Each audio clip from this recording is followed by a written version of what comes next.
IAS के interview में गजब के सवाल पूछे जाते हैं जो कि दिखने में शुरू में आसान लगते हैं, लेकिन उनके जवाब सिर घुमा देते हैं। उन्हीं में से एक सवाल है कि आप 80 में से 8 कितनी बार घटा सकते हो।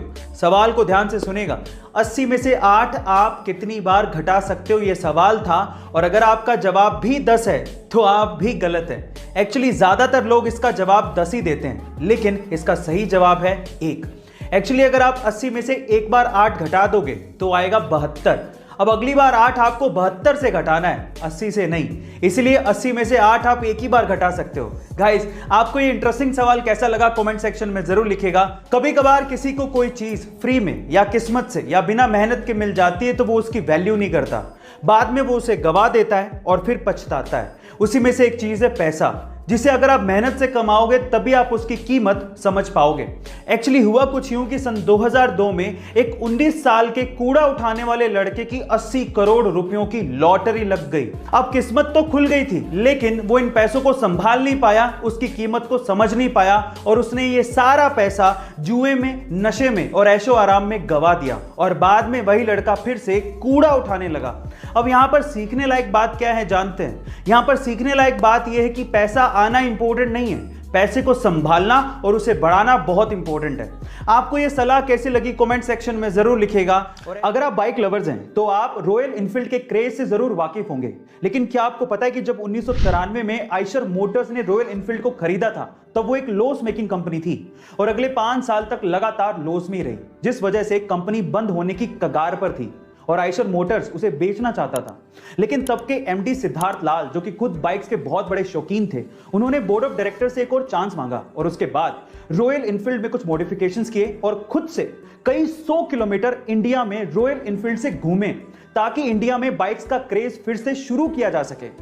और उसी का नतीजा है कि आज royal Enfield mid size bike के सेगमेंट में 96% मार्केट को कैप्चर किए हुए है और इसी वजह से रॉयल एनफील्ड का इतना क्रेज है। गाइस, क्या आपको इसके पहले तक ये अमेजिंग इंफॉर्मेशन पता थी? और अगर नहीं पता थी तो कमेंट सेक्शन में जरूर लिखेगा। दुनिया में सबसे पहले सुपर कंप्यूटर 1964 में बनाया गया था, लेकिन अगर मैं आपसे सवाल पूछूं कि इंडिया में सबसे पहले सुपर कंप्यूटर किसने खरीदा था तो आप लोग क्या कहेंगे? देखिए, अगर आप किसी आईआईटी का या फिर इसरो का या फिर किसी गवर्नमेंट ऑर्गेनाइजेशन का नाम लेने वाले हैं तो आप लोग गलत हैं। एक्चुअली इंडिया में सबसे पहले सुपर कंप्यूटर खरीदा था चंपकलाल चौकसी ने। चौंक गए ना? और वो भी 1970 में 8 करोड़ रुपए देके। पर सवाल यह है कि इन्होंने ऐसा क्यों किया, मैं आपको बताता हूं। चंपकलाल चौकसी एशियन पेंट के मालिक थे और वो एशियन पेंट को इंडिया में कोने कोने में एक एक डीलर तक पहुंचाना चाहते थे, जिसके लिए उन्हें मैसिव डेटा एनालिसिस करना था, जो कि सिर्फ सुपर कंप्यूटर से ही पॉसिबल था। अब इनके दिमाग की दाद देनी पड़ेगी। इन्होंने सुपर कंप्यूटर 1970 में खरीदा, तब जब कोई कंप्यूटर का नाम तक ढंग से लेना नहीं जानता था। गाइस, क्या आपको इसके पहले तक की इंफॉर्मेशन पता थी? और अगर नहीं तो कमेंट सेक्शन में जरूर लिखिएगा। और ऐसे अमेजिंग वीडियोस के लिए शेयर, सब्सक्राइब एंड लाइक। मिलता है अगली वीडियो में।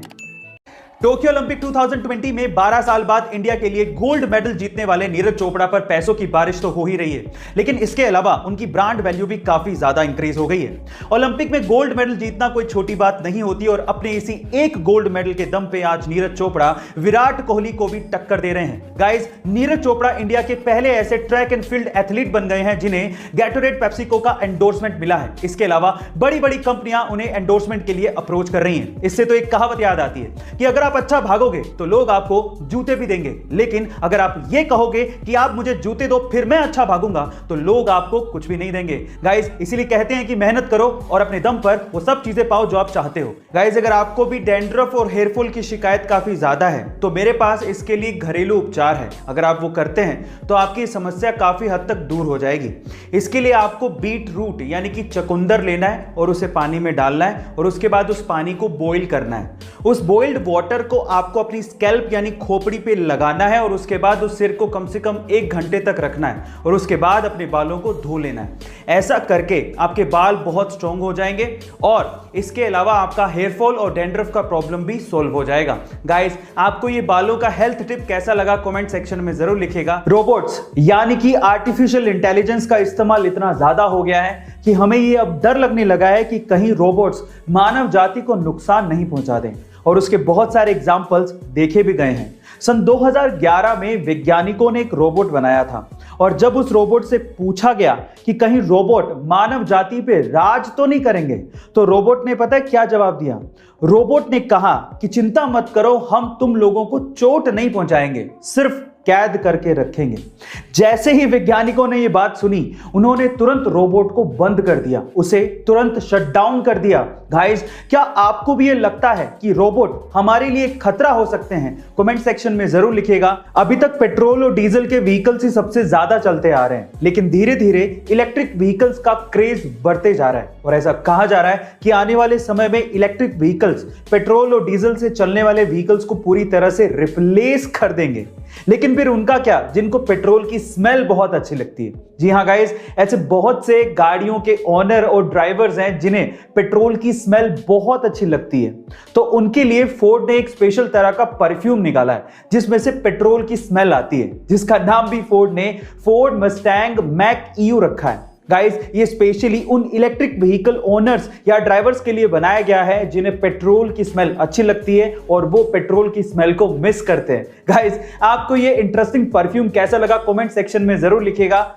जिंदगी में सक्सेस को पाने के लिए बहुत से फेलियर से गुजरना पड़ता है, बहुत से रिजेक्शंस को सहन करना पड़ता है, तब कहीं जाके इंसान उस मुकाम पर पहुंचता है जिस मुकाम के सपने वो खुली आंखों से देखा करता था। कुछ ऐसा ही हुआ जुबिन नौटियाल के साथ। आज से ठीक 10 साल पहले सन 2011 में जुबिन नौटियाल एक्स फैक्टर नामक एक टैलेंट शो में ऑडिशन देने के लिए पहुंचे थे, लेकिन शायद वो उनका दिन नहीं था। वो बहुत ज्यादा नर्वस थे, इस वजह से वो उस लेवल का परफॉर्म नहीं कर पाए जिस लेवल की उनसे उम्मीद थी, और इसी वजह से सोनू निगम ने उन्हें रिजेक्ट कर दिया। मेरी तरफ से ना है।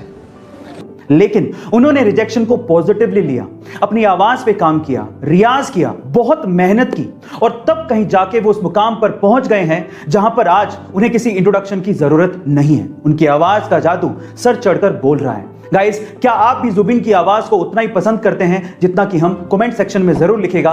और ऐसे अमेजिंग वीडियोस के लिए शेयर, सब्सक्राइब एंड लाइक। मिलता है अगली वीडियो में।